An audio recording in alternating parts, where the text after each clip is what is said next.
Hello everyone, welcome to this channel.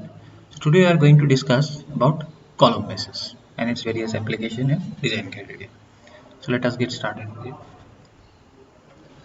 So when loads supported by the columns are large and the bearing pressure of concrete from below is insufficient to resist the loads, then steel plates are provided, which are called as column bases. So what happens is, in any industrial building or any kind of building, if you are providing steel columns, so these steel columns are required to carry very high loads, and ultimately these loads from the steel columns will be transferred to the footings, okay, the pedestal or the footing, and finally to the ground. Now what happens is, if these loads are very high, okay, and the bearing pressure of the concrete, this load has to be bared by the concrete, and that bearing pressure is insufficient. So if you directly place the column on the concrete pedestal, then it being unable to carry those stresses, cracks will develop in the column and it will fail. So what we do is provide plates in between. Directly we cannot transfer, so we have to provide one base plate above the column or the pedestal on which the column has to rest. Okay, so in addition to transferring safely the column loads, the base plate, it also provides the correct alignment of the column. So if you provide the base plates, you are fixing the column within the base plate. It ensures the verticality. Okay, ensuring the verticality means you are not allowing the CG to shift.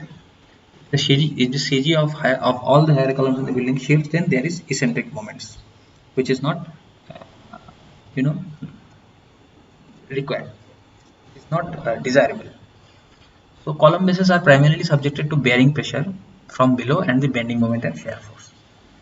So these are the forces for which these column bases will be designed. The fourth point is the column design of the column base, which requires the determination of size and thickness of the base plate. Only thing, two things that we determine in the design of column bases: we design the size, what is the size of the plate, and then what is the thickness from various design concepts. So this is a figure of a column base. So this is a column. See, this is the column and this is the footing. Okay, this is the footing or the pedestal on which the column has to rest. Now this is the steel plate or the base plate that we were talking about. So this column is placed on this base plate or the steel plate.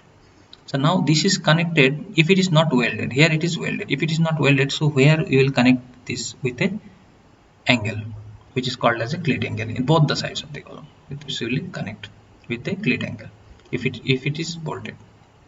This is the common general figure of a base plate. Okay, now there are two types of base plates. First is the slab base plate and the gusseted base plate. So for slab base plate, what we do is, when the column is subjected to only direct loads and the base can be designed by assuming a uniform bearing pressure from below, then we go for slab base.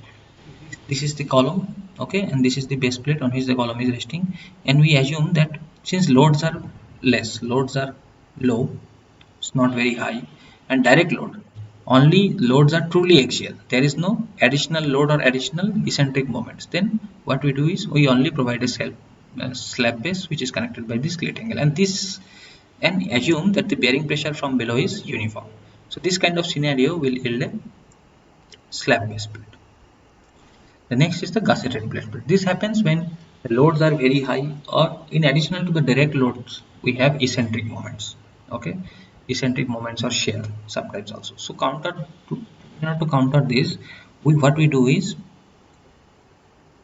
along with these angles, we provide two gusset plates. See, this is the column. We provide these gusset plates. These and this, two gusset plates along the column is also connected on both sides of the column.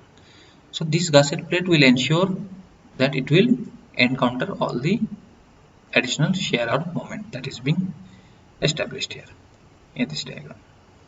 So only difference is, you are providing, along with the slab base plate, you are providing and the cleat angles, you are providing additional two gusset plates. Okay, in order to maintain the rigidity and to ensure safety of the load that is being carried.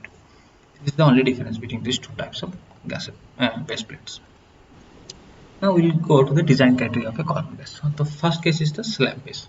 Now the first thing that we do is, we find out what is the area of the slab base that is required.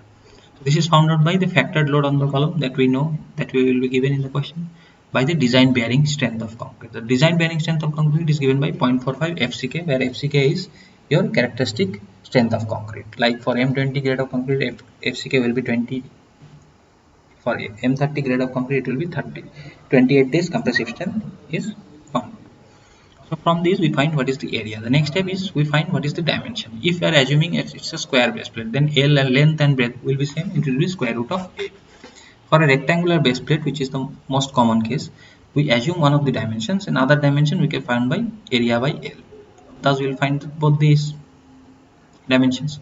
Okay, now the next thing is find what is the projection A and B. The A projection is the longer side projection. The projection is nothing but the distance of the edge from the edge of the column to the edge of the base plate along the longer direction. This is given by A, and this same distance from the edge of this column to edge of this side of this plate, okay, shorter side, this is given by B.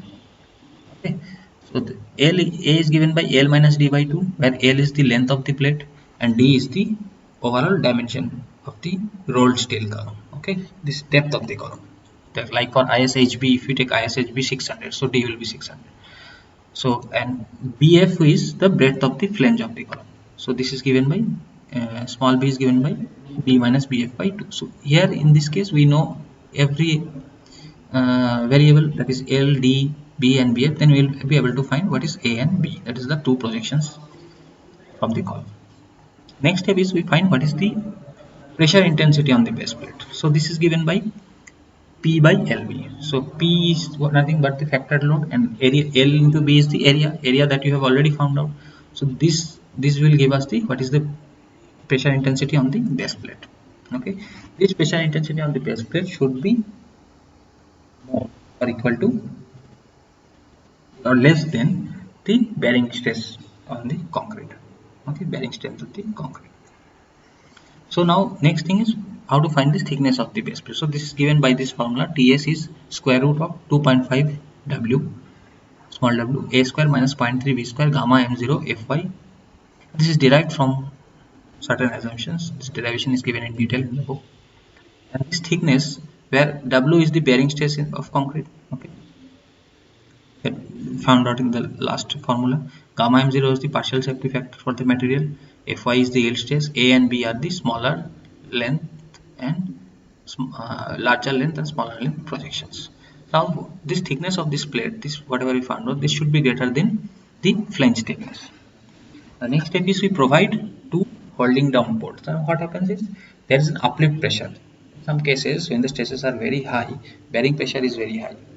Bearing pressure acts upward towards the column. So when this is high, so what it happens is try to create an uplift force, try to uplift the column. So they have to hold the column to the plate rigidly. What we do is we provide, or sometimes due to wind pressure also this uplift force might act. So what we do is we provide 2 to 4 number of bolts of 20 mm diameter.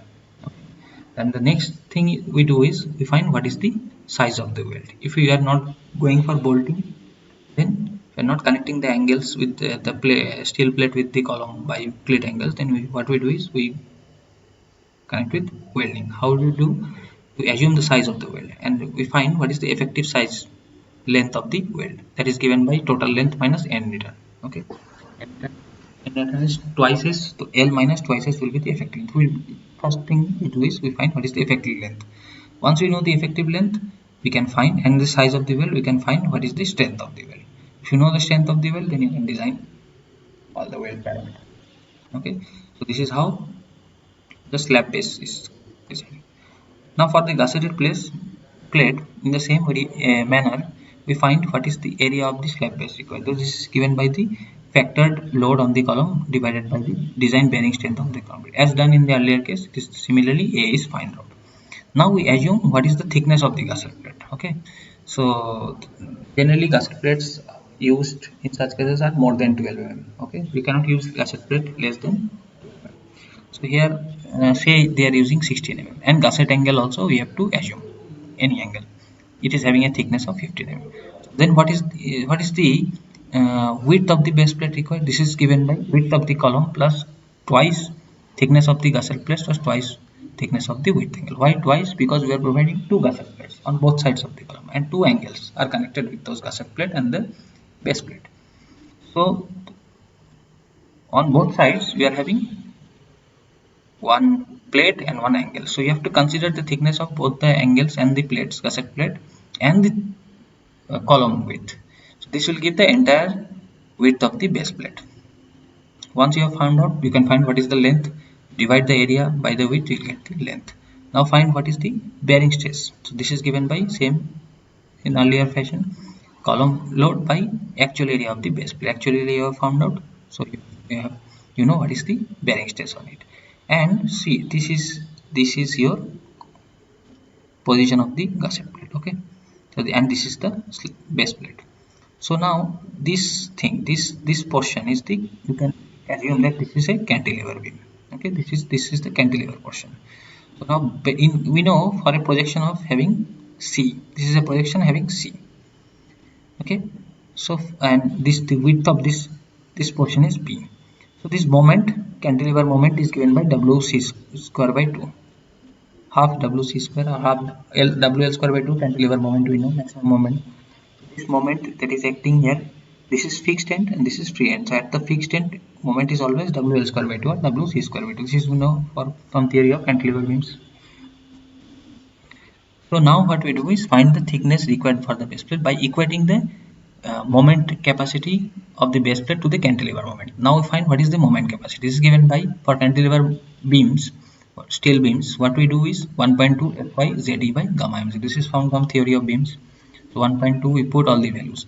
1.4 Fy we know, Fy is for Fe410 gauge steel, Fy is 250, gamma m0 it's 1.1, and Z is the elastic section modulus. So for unit length, what is the section modulus? 1 into T square by 6. BD square by 6. So B is 1 unit width. So T square by 6. So this gives you 45.45 T square. Now equate this 45.4 T square into WC square by 2. Then from this you find what is the thickness. Okay, thickness of the plate. So this thus you can find what is the area or is the size of the plate and the thickness of the plate in both the cases. So design of the connections. Now how to design the connections.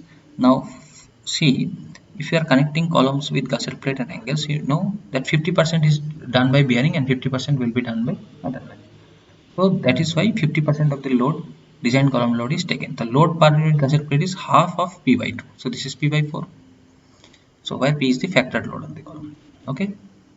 Then what is the number of bolts on gusset plate and gusset angle? This is given by P by 4 by design strength of the bolt. So you have to find what is the design strength. How do you find the design strength of the bolt? You find what is the minimum of the strength of steering and bearing, and then divide this by P by 4 by this value. You will get the number of bolts.